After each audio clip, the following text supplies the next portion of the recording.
Good evening students. मैंने previous class में बताया था नाउन का करेक्ट यूजेज, जिसमें मैंने आपको डिस्कस किया था रूल नंबर 1 to 5 6 से हम यहाँ पे यूज करेंगे। अच्छा, इसमें थोड़ा देखिए, जो रूल नंबर 5 जो मैंने लास्ट क्लास में पढ़ाया था, मोस्ट प्रोबेबली है कि आपका वीडियो नंबर 22 में रहा होगा, ध्यान कीजिएगा, ये 23 बनेगा। तो उसमें एक नोट था, the use of innings is same in both singular and plural. Inning का जो यूज है वो सिंगुलर और प्लूरल दोनों में एक समान होता है। इसको थोड़ा सा उसी में क्लब कर लीजिएगा, ठीक है। आज हम इस क्लास में पढ़ाएंगे फ्रॉम रूल नंबर 6 ऑनवर्ड्स। तो रूल नंबर 6 क्या कहता है?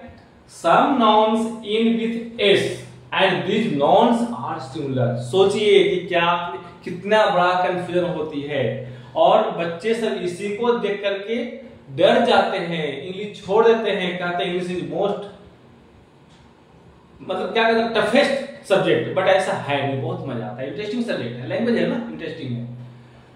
तो क्या इसमें क्या कहता है कि some nouns end with s, किसके साथ खत्म होता है? एस। यानी कि कहने का मतलब ये हुआ कि कुछ नाउन्स के अंत में एस लगे होते हैं, and this nouns are singular. आप बताओ, एस लगे होते हैं, वो क्या होना चाहिए? प्लूरल। बट है क्या? सिंगुलर। अब हम ये समझेंगे भाई, कहीं एस लगा देते हो तो प्लूरल बन जाता है, कभी एस लगाया तो सिंगुलर बन जाता है, कभी कहते हो कि एस नहीं हटाएंगे तो वर्ड का अस्तित्व भी खत्म हो जाएगा। भाई मैं तो कंफ्यूज हूं, लेकिन नहीं, सावधानी से पढ़ेंगे, एक के बाद एक पढ़ेंगे, समझने की कोशिश करेंगे।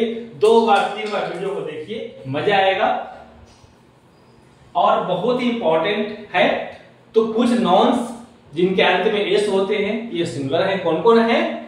News, gallows, summons, shambles, etc. मोटा मोटी ये 4 नॉन्स ही ऐसे हैं। बाकी तो मैं फिर रिपीट कर रहा हूं इस बात के लिए कि ईटीसी में नीचे लगा दिया कि बाय चांस कहीं भूले बैठ के गावट और आ जाए तो भी इसमें हम इनको इनकॉर्पोरेट कर सकते हैं। But this 4 nouns are famous, which are already singular having S at end. तो एग्जांपल आ जाएगा, दिस न्यूज इज गुड। अब न्यूज हो गया, एस लगा हुआ है, फिर भी क्या है? सिंगुलर, और इसीलिए वर्ब का यूज किया गया है singular. as someone has been used, sorry यहाँ पे समन्स कीजिए, as summons has been issued। समन क्या गया है? इशू किया गया है। कोर्ट का इशू होता है, समन का मतलब होता है हाजिर होने के लिए ऑर्डर। तो ये क्या है? सिंगुलर है, इसीलिए इसमें सिंगुलर वर्ड का वर्ब का यूज हुआ है। नेक्स्ट रूल नंबर 7 आ जाएंगे। 7 क्या कहता है? Some nouns are pure singular and they can never be made plural by adding s oblique s. This nouns are, लीजिए, अब कुछ नाउन्स ऐसे होते हैं, क्या होते हैं? जो can never be made plural, उसको कभी हम प्लूरल बना ही नहीं सकते। एस या एस लगा करके कुछ भी कर करके उसको हम प्लूरल बना ही नहीं सकते। They are already singular form. ऐसे नाउन्स कौन कौन है? पोएट्री हो गया, सीनरी हो गया, मशीनरी हो गया, फर्नीचर हो गया, डर्ट हो गया, डस्ट हो गया, लगेज हो गया, बैगेज हो गया, वेस्टेज हो गया, ब्रेकेज हो गया, परसेंटेज हो गया, ट्रैफिक हो गया, रबिश हो गया, इलेक्ट्रिसिटी हो गया, क्लॉथिंग हो गया, क्रोकरी हो गया, एटीसी। अब स्टूडेंट्स यहाँ पे सोच रहे होंगे कि इस तरह के रूल्स तो मैंने पहले बताया था, तो ये दोनों को मैंने कलर क्यों नहीं कर दिया? नहीं, कहीं ना कहीं थोड़ा बहुत क्या है? डिफरेंस है, और इसको बहुत ध्यान से पढ़िएगा, अलग अलग है। आप देखिए अलग क्या है।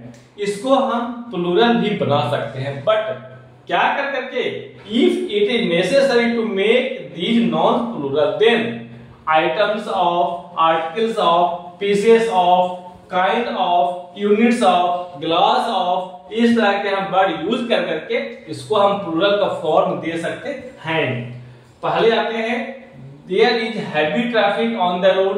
अब देखिए, ट्रैफिक हो गया है ना, ट्रैफिक क्या हो गया? Heavy traffic. तो यहाँ पे इज हो गया क्योंकि ये सिंगुलर, तो ये हो गया सिंगुलर। ऑल द लगेज, यहाँ ऑल यूज हुआ है, लगेज है फिर भी बाज होगा सिंगुलर। क्यों?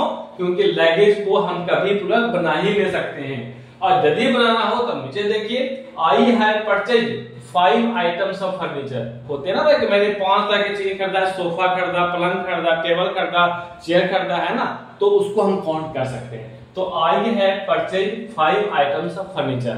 अच्छा, he has used 5 units of electricity। Electricity को हम काउंट नहीं कर सकते हैं, बट यूनिट का फॉर्म में उसको हम काउंट करते हैं कि मैंने कितना यूज किया, तो 5 units of electricity I have used या सी हैज यूज्ड या ही हैज यूज्ड। ठीक है, तो इलेक्ट्रिसिटी को भी हम काउंट कर सकते हैं बाय यूजिंग यूनिट्स।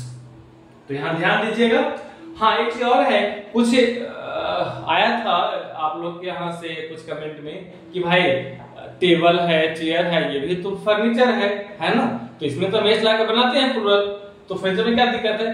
लेकिन वो लोग फर्नीचर का आइटम है, not the but furniture. If you want to say या know about furniture only the bird of furniture, it can not be, यानी कि फर्नीचर को हम फर्नीचर नहीं कर सकते।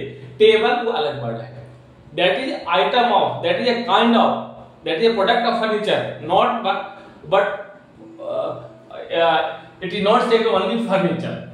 यदि आप फिर सिर्फ फर्नीचर बट की बात करते हैं तो इसको बेच नहीं लगा सकते, लेकिन टेबल चेयर ये अलग चीजें हैं, वो उसका पार्ट है, उसको हम एस लगा सकते हैं, वो मैंने आपको बताया था पहले।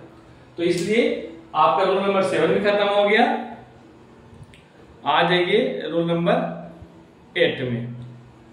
रोल नंबर 8 थोड़ा सा बड़ा आपको है, तो इसको हम सेकेंड क्लास में बताएंगे, थर्ड क्लास में थोड़ा सा आराम से पढ़ेंगे, ऐसा तो हड़े नहीं है, क्योंकि देखिए पढ़ना और पढ़ाना this not important, important is कि आपके दिमाग में कितना रह पाता है, आप कितना सीख पाते हैं, दिस मैटर्स।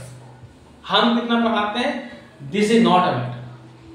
हम तो भाई मेरे पता समुद्र है, मैं तो पूरा याद है, एक बार मैं पढ़ के दूंगा एक क्लास में, लेकिन वो सफिशिएंट नहीं है। दुकानदार के पास जाते हैं, उसके पास बहुत सारे चावल हैं, लेकिन हम तो उतनी लाते हैं ना जितना कि हमें खाने के यूज होता है, तो ध्यान रखिएगा। तो हम रूल नंबर 8 से नेक्स्ट क्लास में बताएंगे।